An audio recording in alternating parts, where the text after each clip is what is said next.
Bonnet नहीं दिखना चाहिए, बॉनेट नहीं दिखना चाहिए।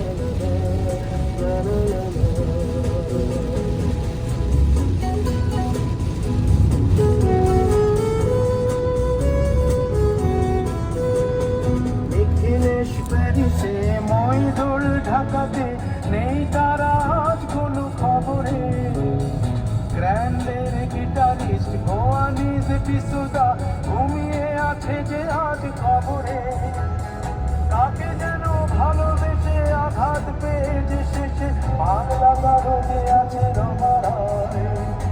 অমরটা ভুগছে চূড়ান্ত ক্যান্সারে, জীবন করেনি তাকে ক্ষমা। কফি হাউসে সেই আড্ডা